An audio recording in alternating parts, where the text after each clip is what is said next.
मुहम्मद व आलि मुहम्मद। अऊज़ु बिल्लाहिस समीइल अलीम मिनश शैतानिर रजीम। बिस्मिल्लाहिर रहमानिर रहीम। अल्हम्दुलिल्लाहिल्लज़ी जअलना मिनल मुतमस्सिकीन बिविलायति अली इब्न अबी तालिब मुहम्मद। सुम्मा सलातु वस्सलामु अला अशरफिल अंबिया वल मुरसलीन व खातमिन नबिय्यीन व रहमतिल लिल आलमीन व शफीउल मुज़निबीन अबिल कासिम मुहम्मद व आलिहि व इतरतिहि व अहले बैतिहि तय्यबीन अत्ताहिरीन अल मासूमीन अल मज़लूमीन व लअनतुल्लाहि अला अदाइहिम अजमईन। अम्मा बअद फ़क़द क़ाल अल्लाहु तआला फ़िल क़ुरानिल मजीद वल फ़ुरक़ानिल हमीद व क़ौलुहुल हक़। बिस्मिल्लाहिर रहमानिर रहीम। फ़ल्लज़ीना आमनू बिही व अज़्ज़रूहु व नसरूहु वत्तबऊ नूरल्लज़ी उन्ज़िला मअहू उलाइका हुमुल मुफ़्लिहून। सब बात पढ़ के मिलकर मोहम्मद।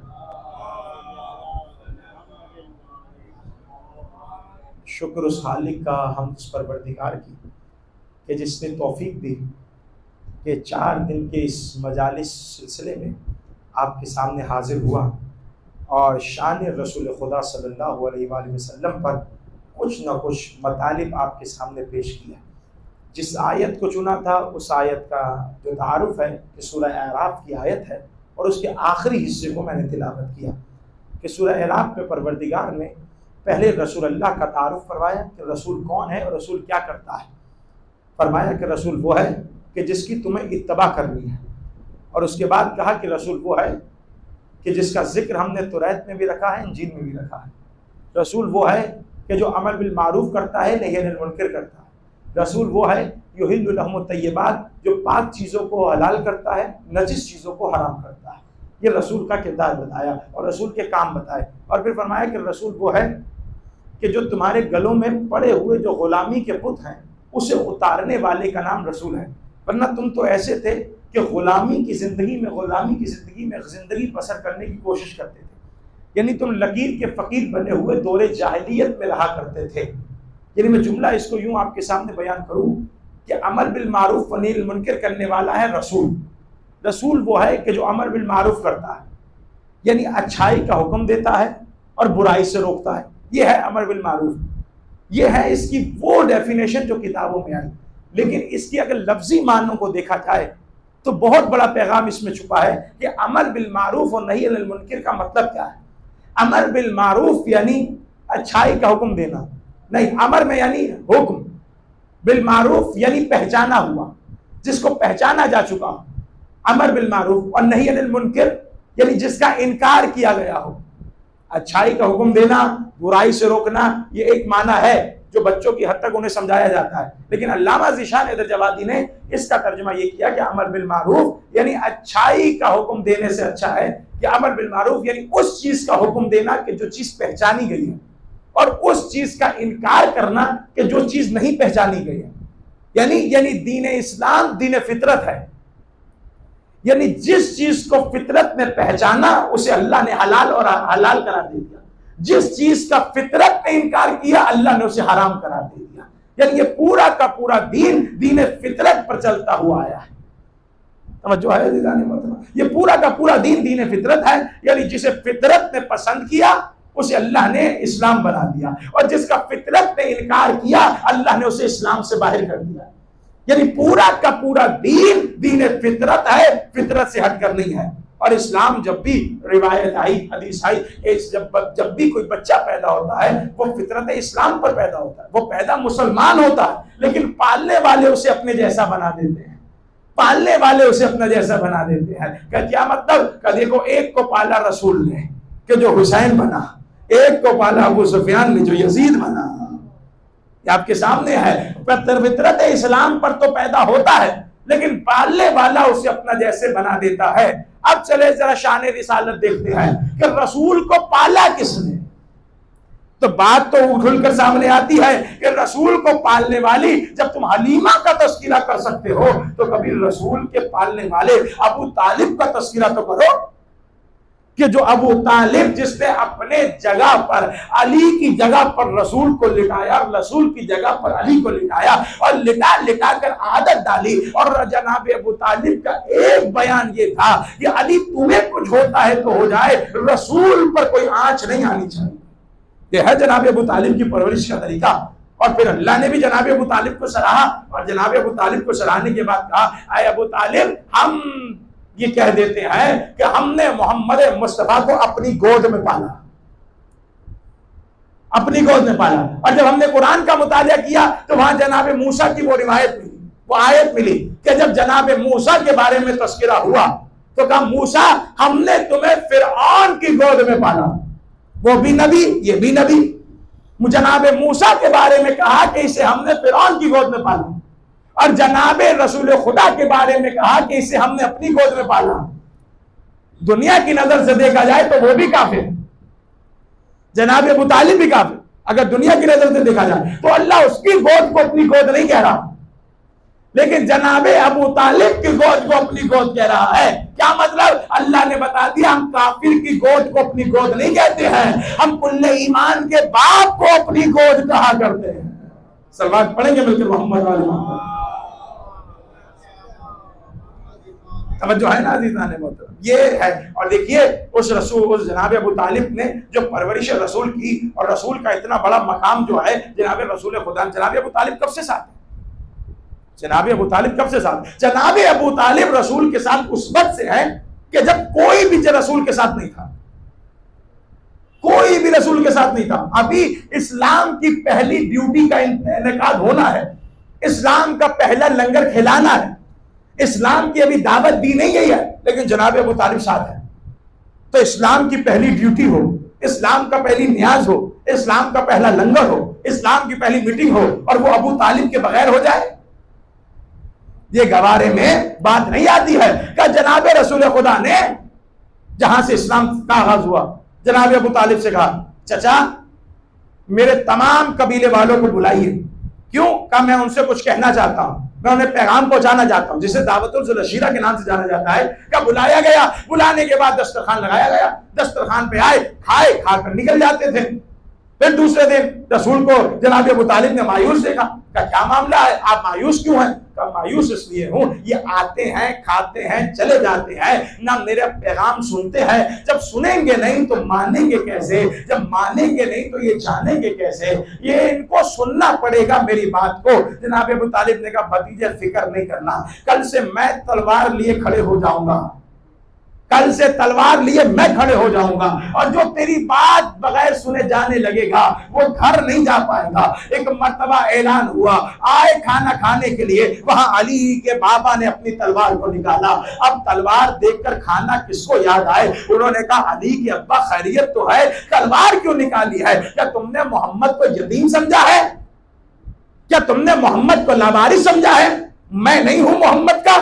और एक मर्तबा किसी अबू ने उठने की कोशिश की, रिवायत कहती है कि जनाब अबू तालिब ने उसके कंधे पर हाथ रखकर उसे बिठाया और एक हाथ से इशारा किया रसूल अल्लाह की तरफ और कहा या सैयदी या मौलाई, ऐ मेरे सैयद, ऐ मेरे मौला, उठिए और अपना पैगाम दीजिए।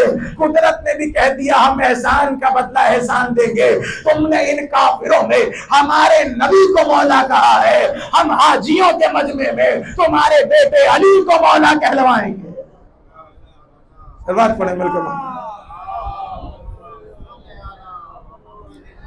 ये है रसूल की पूरी जिंदगी कि जहां से इस्लाम का आगाज हुआ वहीं से रसूल की जिंदगी का आगाज हुआ। रसूल की दो जिंदगियों को तो बयान कीजिए। पहले देखिए कि रसूल दुनिया में आने से पहले क्या थे, वो मैंने आपके सामने बयान कर दिया कि रसूल की जिंदगी जब दुनिया से आने से पहले ऐसी थी कि अल्लाह ने एक नूर कहा और वो नूर बनाया, और उसके बाद फिर तस्वीर तकदीस की वो आपके सामने मैं रिवायत पढ़ चुका। अब दोबारा उस रिवायत के सामने मैं नहीं जाऊंगा, लेकिन मैं देख रहा हूं चेहरे दूसरे हैं, नए हैं, लेकिन फिर भी अभी आज के मौजू के मुताबिक मुझे आपसे गुफ्तगू करनी है और उसी गुफ्तगू पर मैं रहना चाहता हूं। जनाब रसूल खुदा खड़े हुए और खड़े होकर कहा कि कौन है? क्या पहले कहा ला इलाहा इल्लल्लाह, फिर कहा मोहम्मद रसूलुल्लाह, मैं अल्लाह का पैगाम लाया हूं, मैं अल्लाह का रसूल हूं। फिर पूछा कौन है कि जो मेरे इस बोझ को उठाए, जो मैं इस बार को उठाए। तो एक मरतबा रिवायत कहती है अली खड़े हुए, फिर रसूल ने पूछा, फिर अली खड़े हुए, फिर रसूल ने, फिर अली खड़े हुए। यानी 10 साल की उम्र में जो कार नबूवत काम कर सकता है उसे अली इब्न अबी तालिब कहते हैं। जब नबूवत का बोझ उठा सकता है 10 साल की उम्र में, उसे कहते हैं अली इब्न अबी तालिब। मैं जुमला कह रहा हूँ, रसूल खड़े हुए और उसी वक्त तय हो गया कि ला इलाहा इल्लल्लाह, रसूल ने कहा, मुहम्मदुर रसूलुल्लाह, रसूल ने कहा, अली ने गवाही देकर रसूल ने कहा ये है अली वलीउल्लाह। कलमा यहाँ मुकम्मल हो गया कि ये मेरा वसी है, ये मेरा वजीर है, ये मेरा जानशीन है, ये मेरा खादिम है, कि जिसके हाथ में मैं दीन की डोर को दूंगा। और उसके बाद जनाब अबू तालिब साथ एक मरतबा रसूल निकले तबलीग के लिए।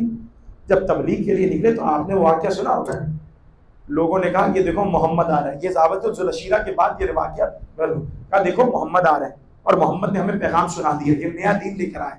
तो क्या करेंगे आप? कहा देखो अपने अपने बच्चों को तैयार करो, उनके हाथों में पत्थर दो, उनको बोलो कि जब मोहम्मद गुजरेंगे तो उन्हें पत्थर मारना। का क्यों? क्या इसलिए कहना कि ये मजनून है, ये पागल है, नाउज़ुबिल्लाह। और ये कहकर तमाम अबुओं ने, जिसमें बड़े बड़े आज के मुसलमान जिन्हें बनाया जाता है वो बड़े बड़े शामिल थे, और उनके हाथों में, उनके बच्चों के हाथों में पत्थर थे। रसूल गुजरे, उन्होंने रसूल को पत्थर मारे। रसूल जब घर आए, देखा जनाब अबू तालिब ने कि मेरे भतीजे की ये हालत, जनाब अबू तालिब से बर्दाश्त न हुआ, फौरन चले और चलते हुए आए वो तमाम कुरैश के कबीलों के पास और कहने लगे ऐ सरदार मक्का, ये तुम लोग क्या कर रहे हो? तुमने तुम्हारे बच्चों ने मेरे बच्चे का क्या हाल कर दिया? तो कहने लगे कि ये बच्चों का मामला है, बच्चों में रहने दीजिए। जनाब अबू तालिब ने कहा ठीक है, कल एक बच्चा मैं भी भेजूंगा, कल एक बच्चा मैं भी भेजूंगा, और फिर देखना मैं तुम्हारे पास आता हूं या तुम मेरे पास आते हो। फिर अली इब्न अबी तालिब को साथ भेजा। फिर जहां से पत्थर आता था अली उसकी किसी की हड्डी तोड़ते थे, किसी के सर को तोड़ते थे, किसी के पांव को तोड़ते थे। और ये करते हुए जब कबीले वालों को पता चला कि हमारे बच्चे जख्मी हाल में आए हैं, तो आए जनाब अबू तालिब के पास और कहने लगे ये तुम्हारे बच्चे ने क्या किया? तो मैंने कहा था ना बच्चों का मामला है, बच्चों में रहने दीजिए। सलवात पढ़े मिलकर मोहम्मद आले तवज्जो है ना अज़ीज़ान का, बच्चों का मामला है, बच्चों में रहने दीजिए, ये है मकाम रिसालत। लेकिन फिर इतनी परवरिश करने के बाद, देखिए मैं रसूल की परवरिश का एक हिस्सा आपके सामने बयान कर चुका कि वो था फातिमा बिनते असद वाला। अब सुनिए जनाब अबू तालिब वाला हिस्सा, ये है रसूल की जिंदगी का हिस्सा कि इसे आप खाली करके नहीं सुन सकते। अगर कोई कहे कि जनाब अबू तालिब को हटाकर सीरत रसूल सुनाओ तो कोई नहीं सुना सकता जनाब अबू तालिब को। और यही मैं कहता हूं कि नात वो लिखेंगे जिसके ताल्लुकात जनाब अबू तालिब के साथ अच्छे हों। पहला नात खान, पहला मनकबत कहने वाला रसूल की वो है जनाब अबू तालिब। आप किससे पूछोगे कि विलादत कैसे हुई, कब हुई, क्यों हुई? बाहर वालों से पूछोगे तो इख्तलाफ मिलेगा। मेरी बर्थडे मेरे बाबा बता सकते हैं, मोहल्ले वाले नहीं बताएंगे। जब मोहल्ले वाले बताएंगे तो इख्तलाफ होगा। जनाब अबू तालिब से पूछिए कि रसूल की विलादत कैसे हुई, जनाब अबू तालिब बताएंगे कि रसूल की विलादत कैसे हुई। जनाब अबू तालिब बताएंगे मैंने रसूल की परवरिश क्या की। जनाब अबू तालिब बताएंगे कि मैंने इस बच्चे में क्या क्या मोजज़े देखे। मैं जुमला कह रहा हूं, जनाब रसूल खुदा बताएंगे कि मैंने इस बच्चे में क्या क्या चीजों को देखा। एक मौजज़ा बयान करो अपने रसूल का। रसूल के लिए मौजज़ा आया किताबों में, मुझे मौजज़े बयान करने, लेकिन मैं अभी से कर देता हूँ। रसूल के लिए मौजज़ा आया कि रसूल जिस घोड़े पर बैठते थे वो घोड़ा कभी बूढ़ा नहीं होता था, जिस घोड़ी पर बैठते थे वो घोड़ी कभी बूढ़ी नहीं होती थी, जिस ऊँटनी पर बैठते थे वो ऊँटनी कभी बूढ़ी नहीं होती थी। अब हमसे ना पूछना करबला में रसूल का घोड़ा कैसे आ गया, कैसे ऐसे आया कि जिस घोड़े पर रसूल बैठ जाए। और एक वाकया तो मैं पढ़ चुका कि रसूल के मौजज़ों में ये मौजूदा था। मैंने घर वालों की और बाहर वालों की बात की है। मेरे दोस्त नहीं बताएंगे मेरी बर्थडे क्या है, मेरे दोस्त नहीं बताएंगे कि मेरी विलादत कैसे हुई है। हाँ चाचा बता सकते हैं, अब्बा बता सकते हैं, भाई बता सकते हैं, हाँ तुम्हारी विलादत ऐसी, हाँ तुम्हारा आना ऐसा होगा। तो घर वालों से पूछो, जनाब अबू तालिब बात आएंगे कि मकाम क्या था, मकाम नहीं था। अब रसूल के मौजज़ों में एक मौजज़ा था कि रसूल का साया नहीं था, रसूल अल्लाह का साया नहीं था। बहुत सी वजूहात हो सकती हैं। का एक वजह यह थी कि सहाबी रसूल के साथ चलते थे, तो किसी सहाबी का रसूल के साए पर कदम ना आ जाए, इसलिए अल्लाह ने रसूल का साया नहीं बनाया। यह है फर्क अहले बैत में और असहाब में। सहाबी वो है कि जिसका कदम साए रसूल पर नहीं आ सकता है, अहले बैत वो हैं जो कभी सवारी बनाकर कदम रख देते हैं, कभी कंधों पर चलकर को तोड़ देते हैं। सलवात पढ़े मिलकर मोहम्मद।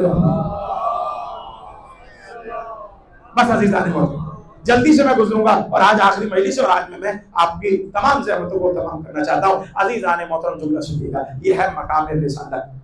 जनाब अबू तालिब ने जगह जगह पर एक दफ़ा रिवायत कहती है जनाब रसूल खुदा गुम हो गए। जनाब अबू तालिब फिक्र में निकले और फिक्र में निकलने के बाद चले और अपने तमाम को बुलाकर, अपने जवानों को बुलाकर कहा अपने यहाँ वो तलवारें रखकर तमाम सरदार मक्का के पास जाकर बैठ जाओ और जब मैं जा रहा हूँ मोहम्मद को ढूंढने के लिए, अगर मोहम्मद मुस्तफ़ा ना मिले तो इनकी गर्दनों को उड़ा दूंगा। ये है अकीदत रसूल खुदा को, रसूल खुदा से जनाब अबू तालिब। और फिर जाते हैं और देखते हैं कि पहाड़ पर जनाब रसूल खुदा खड़े हैं और लेकर वापस आते हैं और आकर कहते हैं ऐ सरदार मक्का, कभी सोचना भी नहीं कि तुम इसे मेरे होते हुए नुकसान पहुंचा सकोगे। ये है कसम खुदा की सरकार अबू तालिब का मकाम, दुनिया क्या जाने। लेकिन दुनिया ने अजर दिया रसूल सरकार अबू तालिब को, वो अजर क्या दिया कि ये काफिर। दलील क्या है? कब रसूल अल्लाह ने इनके कान में कहा था चाचा कलमा पढ़ लीजिए, तो इन्होंने कहा हमने नहीं पढ़नी। एक दलील ये दी जाती है, एक दलील और दी जाती है। अब वो पता नहीं दलील कहाँ से लाए। उन्होंने कहा हमने देखा कि बैठे थे रसूल खुदा, हमने देखा कि हम बैठे थे कि एक जवान बाहर आता है और मक्के के आगे खड़ा हो जाता है, खाना काबा के आगे खड़ा हो जाता है। फिर एक औरत आती है जो साथ खड़े हो जाती है। फिर एक बच्चा आता है कि जो रसूल अल्लाह के साथ खड़ा होता है। फिर क्या मखसूस अमल करते हैं, कभी खड़े हो जाते हैं, कभी रुकू करते हैं, कभी सजदा करते हैं। ये नमाज का तरीका। और हमने देखा कि जनाब अबू तालिब पास टहल रहे हैं, नमाज नहीं पढ़ रहे। तो अगर जनाब अबू तालिब मुसलमान होते तो नमाज में उनके साथ शरीक हो जाते हैं। ये जनाब अबू तालिब नमाज में शरीक नहीं हुए, इसका मतलब यह है कि ये काफिर है। हमने कहा तुमने कुरान नहीं पढ़ा। कुरान कहता है जब खौफ की हालत में नमाज पढ़ो तो दो हिस्सों में तब्दील हो जाओ, एक नमाज पढ़े, दूसरा नमाज की हिफाजत करे। रसूल नमाज पढ़ रहे थे, अबू तालिब नमाजियों की हिफाजत कर रहे थे। इससे वाज़ेह मैं बयान नहीं कर सकता वज़ीरान ने बोल। और कहा कि कान में कहा, कान में बात इसलिए कही जाती है कि बाहर वाले ना सुने। कान में बात इसलिए कही जाती है कि बाहर वाले ना सुने। मैं इनके कान में कुछ कहूं और मैं कहूं कि आप बताओ मैंने क्या कहा है। भाई अगर मुझे ही बताना होता तो कान में क्यों कहा है? यानी कान में कहने का मतलब यह है कि आपको पता ना चले। लेकिन वो सहाबी ने सुन लिया कि रसूल ने कान में अबू तालिब के ये कहा है कि कलमा पढ़ो। अजीब है, सुनने पर आते हैं तो कान वाली सुन लेते हैं, ना सुनने पर आए तो वो गदीर में खड़े हुए मिंबर का ऐलान नहीं सुन पाते हैं। ये मकाम है। सलवात पढ़े मिलकर। रसूल खुदा की जिंदगी और आपके सामने बयान कर रहा हूँ। और अपने रसूल खुदा के जब आपने निजाम देखा, मैंने बता दिया कि रसूल अल्लाह फलाह का पैगाम लेकर आए, बात हो चुकी। रसूल अल्लाह हिदायत देने आए, बात हो चुकी। रसूल अल्लाह का मयार ये है कि अल्लाह कहता है कि फल्लज़ीना आमनू भी, बस तुम रसूल पर ईमान ले आओ। और सिर्फ ईमान उस वक्त तक काफी नहीं है कि जब तक तुम उसका एहतराम नहीं करोगे। एहतराम मैंने उस मजलिस में बता दिया। एहतराम से मुराद क्या है कि रसूल को अपने जैसा ना कहना, रसूल को अनपढ़ ना कहना, यह है एहतराम का। और वनसरूहु, और तुम रसूल की मदद करना, रसूल की मदद करना। अब मदद कैसे की जाए रसूल की? रसूल के जमाने में हो तो मदद करें, अगर नहीं है तो कैसे करें? कुरान में आयत आई बिस्मिल्लाहिर्रहमानिर्रहीम। ऐ हबीब उस वक्त को याद कीजिए जब हमने नबियों से वादा लिया। क्या वादा लिया? कि ऐ नबियों, ऐ आदम, ऐ नूह, ऐ मूसा, ऐ ईसा, हम तुम्हें नबूवत तो दे रहे हैं, लेकिन नबूवत देने की शर्त यह है कि जब हमारा आखिरी नबी आ जाए उस पर ईमान भी लाना और उसकी मदद भी करना।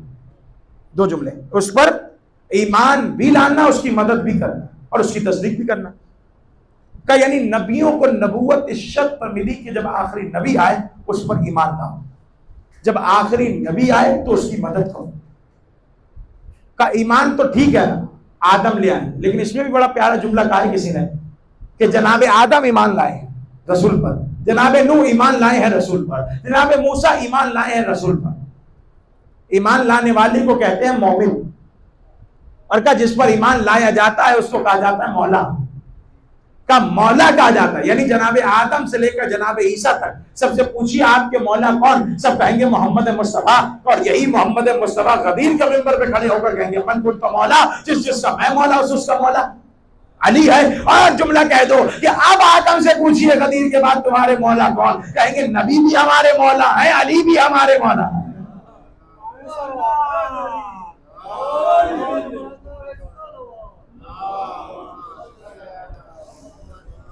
यह है मौलाइयत का मकाम कि जिस तर्ज में, जिस माना में नबी मौला है, उसी माना में अली मौला है। माना तब्दील नहीं हुआ है, दोस्ती का माना नहीं है।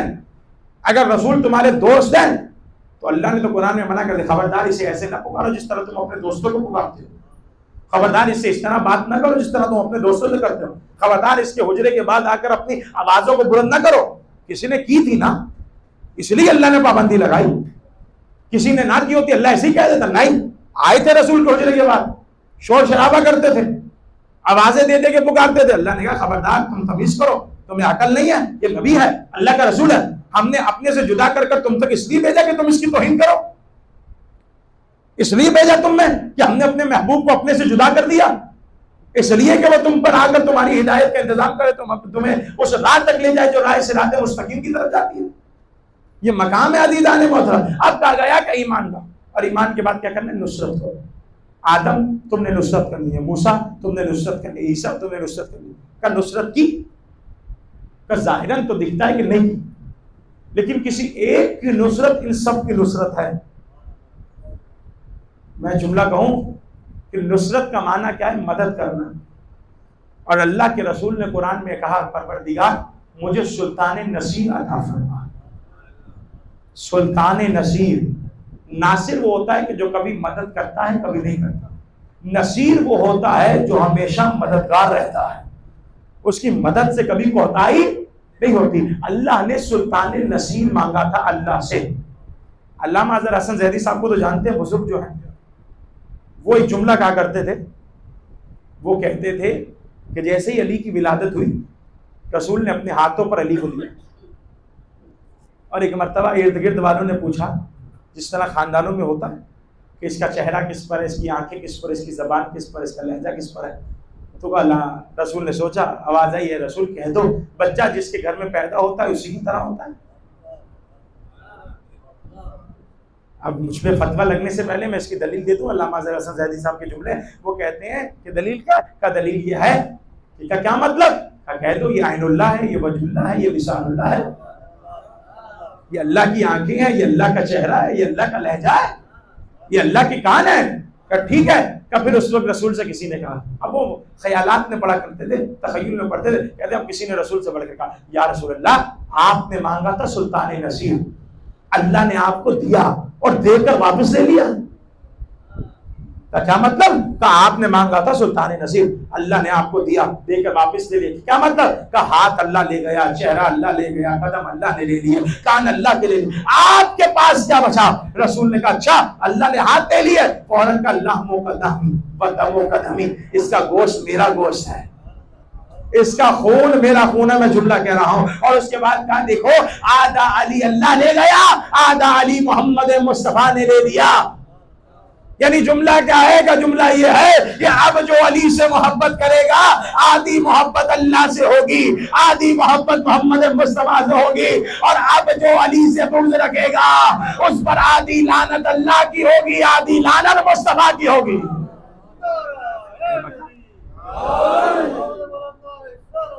अल्लाह मुझे जल्दी से गुजरना है, मेरे साथ रहिएगा। फल्लज़ीना आमनू, बस ईमान लाओ, अज़रो, और क्या करो, मदद करो, इसका एहतराम करो, मदद करो। मदद कैसे करोगे, का मदद करनी है, हम बताते हैं कैसे करो। तो मदद मांगी थी अल्लाह ने, अल्लाह से मदद मांगी जाती है, और अल्लाह ने मदद के तौर पर दे दी अली। और अली ने सिर्फ मुस्तफा की मदद नहीं की, वो रिवायत आपके सामने जो किताबों में आ गई, मदीनतुल मुहाजिर वाला किताबों में आई है, का एक मर्तबा जब शैतान को जो निकाला गया था जन्नत से, वहां से निकाला गया और शेर रजीम कहकर तो वो नीचे आया, तो उसकी औलाद बढ़ी। उसकी औलाद ने कहा कि हमने सोच रखा था, ये उस वक्त हुआ कि जब शैतान का एक पोता जब रसूल खुदा मिंबर पर बैठे खुतबा दे रहे थे और आकर बैठने के कहने लगा, या रसूलुल्लाह मैं कुछ सवाल पूछना चाहता हूँ, वो नूर किसका था जिसने आदम को बचाया? वो नूर किसका था जिसने ईसा को बचाया? वो नूर किसका था जिसने मूसा और ईसा को बचाया? क्या मतलब? का मतलब यह है कि जब आदम आए तो हमें पता था कि आदम की वजह से हमारा दादा शैतान जो है निकाला गया, तो हमने कहा था हम इसे कत्ल करके बदला लेंगे। का हमने इस पर हमला किया, एक नूर ने आकर आदम को बचा लिया। का थोड़ा अरसा गुजरा, हमने कहा ये नूर इसके बाद वाले नबी का होगा, जब ये मुजस्सम होकर आएगा हम फिर हमला करेंगे। का हमने नूह पर हमला किया, फिर वही नूर आकर नूह को बचा कर ले गया। क्या कहते हैं, फिर हमने मूसा पर हमला किया, वही नूर आकर मूसा को बचा कर ले गया। हमने याह्या, ईसा और इस्माइल पर हमला किया, वही नूर आकर उन अंबिया को बचा कर ले गया। हमें पता है कि आप आखिरी नबी हैं, आपके बाद कोई नबी नहीं आएगा। है शैतान का पोता, लेकिन नबूवत के आखिरी होने पर यकीन तो देखिए, खत्मे नबूवत पर इत्मीनान तो देखिए कि हम जानते हैं कि आप आखिरी नबी हैं, आपके बाद कोई नबी आएगा नहीं। बस बता दीजिए वो नूर किसका था जिसने आदम को बचाया, जिसने नूह को बचाया, जिसने मूसा को बचाया, जिसने ईसा को बचाया? और ये नूर किसका था? एक मरतबा रसूल ने अपने मिंबर से नीचे देखा तो एक जवान सर झुकाए बैठा था। रसूल ने थोड़ी पर हाथ रखकर चेहरे को उठाया, कहा देखो पहचान लोगे? कहने लगा कसम खुदा की यही नूर था जिसने आदम की मदद की, जिसने नूह की मदद की, जिसने ईसा की मदद की, जिसने मूसा की मदद की। रसूल ने कहा ये मेरे भाई अली का नूर है, उन सब की मदद छुपकर की है, मेरी मदद के लिए अल्लाह ने जाहिर कर दिया। ये नूर है। सरबात पढ़े मिलकर मोहम्मद आ जाओ।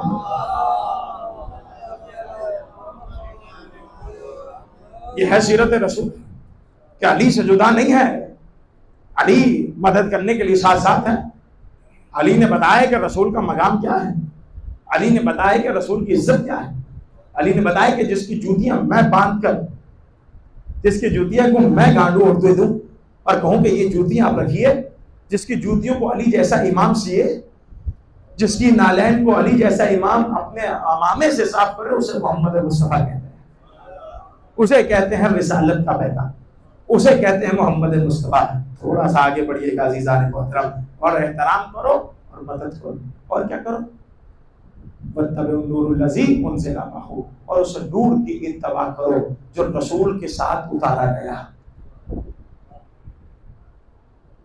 ये आखिरी टुकड़ा है आयत का और इसी पर बात खत्म हो जाएगी। उलाइका हुमुल मुफ्लिहून, फलाह पर मैं पहले बात कर चुका। अब ये आखिरी जुमला और आपकी ज़हन से तमाम क्या इत्तबा करो उस नूर की जो नूर रसूलुल्लाह के साथ उतारा गया। पहले मैं बयान कर चुका हूँ कि वो नूर लोगों ने कहा और मुफस्सिराने कुरान ने लिखा कि उस नूर से मुराद कुरान है। वो कुरान उतरा था कि जो रसूल के साथ आए। हमने कहा चले मान लेते हैं कि कुरान था, तो फिर जिब्राइल बाद में आकर बाईपास ऑपरेशन जो रसूल का कर रहे हैं, बाद में आपने अपने भाइयों की किताबों में रिवायत देखी है ना कि आए और आकर कहने लगा, सीने को चीरा, दिल को धोया, पाक किया, पाक करने के बाद कहा पढ़िए। रसूल ने कहा मुझे पढ़ना नहीं आता। ये है ना रिवायत, आपने सुन रखी है। तो इसका मतलब या तो वो झूठ है, नहीं वो तो सच है, तो इसका मतलब फिर कुरान साथ नहीं उतरा है। कुरान दर्जा बदर्जा उतर रहा, जितने की जरूरत थी कुरान उस वक्त आता रहा और रसूल के साथ पहुंचता है। जुमला कह रहा हूं और इसी जुमले पर अपनी ज़हमतों को तमाम कर दूंगा और आपकी ज़हमतों को भी आई। वो नूर कुरान नहीं था, कुछ और है। वो कौन सा नूर है? का वही नूर है, आपने कह दिया मौला है, और वही नूर है, अहले बैत का नूर है। क्यों? क्योंकि अहले बैत का नूर ही वो है कि जो नूरे मोहम्मद के नूर के साथ सेट बैठता है। नूरे मोहम्मद ही वो है कि जो देखे मोहम्मद जैसा बंदा बैठा हो और उसके बाद कोई ऐसा आ जाए कि जिसका ना नूर से कोई ताल्लुक हो, ना किसी इल्म से कोई ताल्लुक हो, ना शुजा से कोई ताल्लुक हो, कम से कम वो नूर। तो बताया रसूल के एक मौजज़े वालों ने कि रसूल का एक मौजज़ा ये था कि रसूल जब सोते थे तो दूर से देखने वाला बता देता था ये मोहम्मद सो रहे हैं। कि जब रसूल सोते थे तो रसूल का तरीकेकार ये होता था कि कदमों से लेकर सर तक पूरी एक स्याह चादर को लेकर सोते थे, और फिर भी लोग देखकर कहते थे ये मोहम्मद है। तो क्यों? कि उनसे एक ऐसा नूर निकलता था जिस नूर को देखकर लोग पहचान लेते थे ये मोहम्मद है। अब आखिरी जुमला है, अब अगर शब हिजरत रसूल की जगह पर कोई सोए तो कम से कम उसमें से ऐसा नूर निकलना चाहिए जैसा रसूल में से निकलता हो। अब अली लेते हैं शब हिजरत में रसूल के बिस्तर पर और नेज़े लिए हुए खड़े हैं और कह रहे हैं मोहम्मद उठेंगे, हम मोहम्मद पर वार करेंगे। वो सारी रात अली को मोहम्मद समझते रहे। पता चल गया अली रसूल के बिस्तर पे भी सट बैठते हैं, मंबरे रसूल पर भी सट बैठते हैं।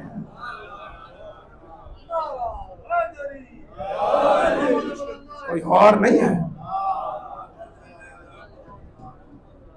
ये नूर है ना कसम खुदा की। और क्या ये वही नूर है कि जो एक जैसा नूर है कि जिसके नूर में कोई फर्क नहीं है। और अल्लाह कह रहा है उस नूर की भी इत्तबा करनी पड़ेगी, उस नूर की भी पैरवी करनी पड़ेगी।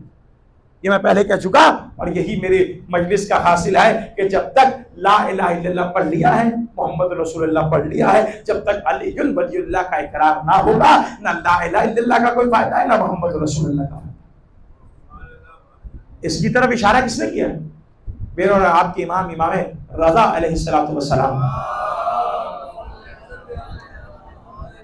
वो रिवायत आपके सामने है कि जब मेरे मौला की सवारी निशापुर के बाजार में आई और एक मर्तबा लोगों ने रोका। क्या क्यों रोका है? कई कहते हैं अरसा गुजर गए हमने लहजे रिसालत नहीं सुना। इमाम से कहिए कि लहजे रिसालत सुनाई। इमाम ने चेहरे को बाहर निकाला, मौला ने चेहरे को बाहर निकाल के कहा देखो, देख लिया।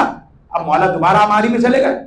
एक मर्तबा दोबारा शुरू हुआ, मौला ने कहा क्या चाहते हो? कहा ये कहते हैं हमने लहजा रिसालत नहीं सुना। चेहरा रिसालत तो देख लिया, हमने लहजा रिसालत नहीं सुना। कहा अच्छा।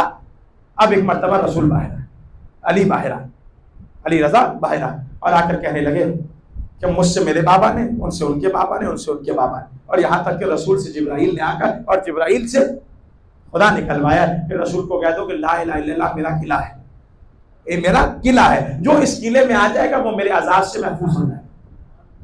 रिवायत खत्म नहीं हुई, हमारी का पर्दा गिरा, सवारी थोड़ी आगे बढ़ी, लोगों ने लिख लिया, लेकिन फिर इमाम ने हमारी का पर्दा उठाया। कब वलाकिन बशर्तिहा व शुरूतिहा, लेकिन इस किले में आने के लिए कुछ शर्तें हैं। क्या शर्तें हैं? कहा बेशर्तिहा, उन शर्तों में से एक शर्त हमारी विलायत है। हमारी विलायत के बगैर तुम ला इलाहा इल्लल्लाह के किले में नहीं आ सकते हो। अगर तुम्हें ला इलाहा इल्लल्लाह के किले में आना है तो हमें वैसे मानो जिस तरह तुमने मोहम्मद मुस्तफा को तस्लीम किया है। अगर तुमने नहीं माना तो तुम कभी भी इसमें नहीं आ सकते हो। मैं जुमला कहकर आपकी ज़हमतों को तमाम करूं। रिवायत कहती है, इस हदीस जिसे सिलसिलातुल ज़हब कहा जाता है, इस हदीस को लिखने के लिए उन्होंने 25,000 कलमदान मंगवाए कि लिखें। क्यों? क्या कि ये हम भूल न जाए। ये 25,000 उन्होंने मंगवाए नहीं, ये कुदरत ने इंतजाम करवाया। तुमने इनके नाना को एक कलम दवा से रोका था ना, उसी की नवासे के लिए हमने हजारों कलम दवा जमा करवा दी। ये मकाम है कसम खुदा की। एक रिवायत के मुताबिक शहादत इमाम जाफर, इमाम रजा अलैहिस्सलातु वस्सलाम है। तो मैं जुमले कहते जाऊं कि इमाम रजा का सबसे बड़ा काम क्या था? सबसे बड़ा वो काम क्या किया? हम इल्म तो दिया, हिदायत तो दी। इमाम के शहर वाले कहते थे हम मुहर्रम इमाम को देखकर मनाते हैं, ना कि चांद को देखकर। का क्यों बोला? का ऐसा क्या होता था? का हम मुहर्रम को चांद देखकर नहीं मनाते थे, हम हुलिया रजा देखकर मुहर्रम मनाते थे। का क्यों? कब जैसे ही मुहर्रम आता था मौला के सर से अमामा उतर जाता था, कदमों से नालैन उतर जाती थी, कंधे से हवा गिर जाती थी, बाल परेशान होते थे और हर वक्त हाय हुसैन, हाय हुसैन, हाय हुसैन कहकर मातम कर रहे होते थे। इतना मातम, इतना मातम, इतना मातम का मतलब कोई आता था। शबीब कहते हैं कि मैं एक मर्तबा मौला के पास गया, मैंने मौला को रोते हुए हाय हुसैन कहते हुए सुना। मैंने कहा मौला क्यों रोते हो? कहा शबीब आज 10 मुहर्रम है, आज के दिन हमारे जद को ऐसे सिवा किया गया जैसे जैसे गोशबंद को ज़िबा किया जाता है, का मौला गोशबंद को ज़िबा किया जाता है उसके हाथ और पांव बांध कर, या आपके जद को हाथ और पांव बांध कर ज़िबा किया गया? का नहीं शबीर, मेरे जद को हाथ और पांव तो नहीं बांधे गए, गोशबंद को ज़िबा करने से पहले पानी पिलाया जाता है। और मेरा जद हुसैन 3 दिन का भूखा प्यासा और करबला की रेत पर था और कुंद खंजर चला, मेरे बाबा की गर्दन से ना काटा गया और पुश्ते गर्दन से मेरे बाबा पर खंजर चलाया। 70 कदमों से मेरी फूफी देखती रही, कहती रही ना मारो। और मेरा माँ जाया और मेरी माँ ने चकिया पीस कर पाला था। अदादारो हुसैन हुसैन कह कर इमाम रज़ा एक मर्तबा फर्जद को आते हुए देखा। मौला रज़ा ने क्या तुमने हमारे जद के लिए कुछ मरसिया कहा है? कहा मौला मैंने मरसिया लिखा है। एक मर्तबा मजलिस का एहतमाम हुआ, लगी गई बीच में कनात, उस तरफ बैठ गई खवातीन, इस तरफ बैठ गए मर्द। मिंबर लगा कर कहा इमाम रज़ा ने, आओ फर्जद मिंबर पर बैठो, मेरे बाबा की मुसीबत को बयान करो। रिवायत कहती है फर्जद कहता है मौला आपके होते हुए मैं मिंबर पर बैठूं, मेरा दिल कहता है मौला ने कहा होगा आज तो जाकिर बनकर मिंबर पर बैठ, मैं अज़ादार बनकर खाक पर बैठूंगा और मैं हुसैन का मातम करूंगा। अज़ादार जुमला सुन सके तो सुनिएगा। एक मर्तबा फर्जद ने मरसिया शुरू किया, ज़हरा कहां कहां जाकर रोए, ज़हरा कहां कहां जाकर रोए, कभी नजा कभी कूफा कभी करबला कभी शाम, ज़हरा कहां कहां जाकर रोए। इमाम रज़ा ने कहा ऐ फर्जद शहर का इजाफा कर दे। का मौला वो कौन सा? का ज़हरा कहां कहां जाकर रोए, कभी तूस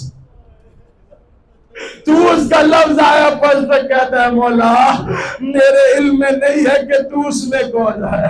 मौला कहते अभी तो कोई नहीं है, तेरा मौला गरीबी की हालत में और गरीबुल वतन होकर तूस में मारा जाएगा और मेरा रोजा वहां बनाया जाएगा। रिवायत कहती है जब मौला रज़ा ने ये बयान किया, एक मर्तबा कनीजों में से कनीज उठकर आए, मौला रज़ा फजलों के मसाइब ना पढ़ना। क्या क्यों बीबी? फातिमा मासूमा को गश आ गया, फातिमा मासूमा से सुना ना गया। मैं कहूंगा बीबी सलाम हो ज़ैनब कुबरा को, आपसे भाई की शहादत सुनी ना गई। वो बीबी 70 कदमों से देख रही थी और कोई तमाशा मारता था और कोई नेज़ा मारता था और कोई तलवार से हुसैन पर वार करता था और जिसके पास कुछ ना आया उसने गरम रेत को हुसैन के जख्मों पर फेंका। अदादारो आखिरी मजलिस है, आओ मिलकर ज़हरा को हुसैन का पुरसा दे। एक रिवायत सुनो अगर सुन सको। रिवायत कहती है हुसैन दीन से जमीन पर आए। दो ही तो नवासे है ना उस मौला रसूलुल्लाह के, एक हसन एक हुसैन, और दोनों की किस्मत में तीर है। एक ताबूत पर तीर है, एक जिस्म में तीर है। ये तीरों से भरा हुआ लाशा जब जमीन पर आया, का जमीन पर लाशे का आना, एक मर्तबा आवाज सी, लूट लो हुसैन के बदन को। कोई आकर हुसैन का कमर बंद ले गया, कोई आकर हुसैन की आवामा ले गया, कोई आकर हुसैन की तलवार ले गया। एक लईन की नजर पड़ी मेरे मौला की उंगली पर, उसमें नगीना देखा, उसने अंगूठी उतारने की कोशिश की, वो अंगूठी उतरी तो नहीं। उस लईन ने एक पत्थर को हाथ के नीचे रखा, एक पत्थर से हुसैन की अंगूठी को मारना शुरू किया। नहीं सिर्फ अंगूठी नहीं, और मेरे मौला की उंगली ले गया, और मेरे मौला का सर कट गया, और मेरे मौला जुल्म खत्म नहीं हुआ। रिवायत कहती है ऐलान हुआ और घोड़ों की नाल बंदी की जाए, और घोड़ों के टापों से नालों को तब्दील करो। क्या करना क्या है? हुसैन के लाशे को पामाल करो, अजादारो घोड़े दौड़े, घोड़े की टाप हुसैन के सीने पर आई, हुसैन की पसली टूटी, आवाज दी अम्मा ज़हरा मेरी पसलियां, अला लानतुल्लाह वस्सयालमुल्लज़ीन ज़लमू। दुआ है परवरदिगार आलम की बारगाह में, परवरदिगार तू रहमान तू रहीम, तुझे वास्ता मोहम्मद आले मोहम्मद का जितने मोमिनीन बैठे हैं सबकी जान माल इज्जत और आबरू की मुहाफ़ज़त फरमा, सगीरा कबीरा गुनाह माफ़ फरमा। तू रहमान तू रहीम, तुझे वास्ता मोहम्मद आले मोहम्मद का जितने मोमिनीन बैठे हैं सबके लिए जो जो अपनी हाजात लेकर आए हैं, इमाम ज़माना के सदक़े में, इमाम हुसैन के सदक़े में, इन सब की हाजात को पूरा फरमा। ऐ परवरदिगार तू रहमान तू रहीम, तुझे वास्ता मोहम्मद आले मोहम्मद का बानियान मजलिस और ये तमाम खमसे के जो बानियान हैं उन सब की तौफीकात में इजाफा फरमा, इस महफिल वालों की तौफीकात में इजाफा फरमा। अपने हमारे वक्ती इमाम इमाम ज़माना के ज़हूर में ताजील फरमा, हम उनके लश्कर में शामिल होने की तौफीक अता फरमा बिरहमतिक या अरहमर राहिमीन। एक मरतबा सूरह फातिहा की गुजारिश है तमाम जुमला मोमिनीन मोमिनात बिखुसूस बानियान मजलिस के मरूमीन और मरूमात, मेरे ताया जिनका आज इंतकाल हुआ है तसव्वुर हुसैन जाफरी, उनके लिए गुजारिश है कि एक मरतबा सूरह फातिहा। बिस्मिल्लाहिर्रहमानिर्रहीम, अल्हम्दुलिल्लाहि रब्बिल आलमीन, अर्रहमानिर्रहीम, मालिकि यौमिद्दीन, इय्याका नअबुदु व इय्याका नस्तईन, इहदिनास सिरातल मुस्तकीम, सिरातल लज़ीना अनअमता अलैहिम गैरिल मग़ज़ूबि अलैहिम वलद्दाल्लीन। बिस्मिल्लाहिर्रहमानिर्रहीम, कुल हुवल्लाहु अहद, अल्लाहु समद, लम यलिद व लम यूलद व लम यकुल लहु कुफुवन अहद। बिस्मिल्लाहिर्रहमानिर्रहीम, कुल हुवल्लाहु अहद, अल्लाहु समद, लम यलिद व लम यूलद व लम यकुल लहु कुफुवन अहद। बिस्मिल्लाहिर्रहमानिर्रहीम, कुल हुवल्लाहु अहद, अल्लाहु समद, लम यलिद व लम यूलद व लम यकुल लहु कुफुवन अहद। अल्लाहुम्मा सल्लि अला मुहम्मद व आलि मुहम्मद। मातम हुसैन।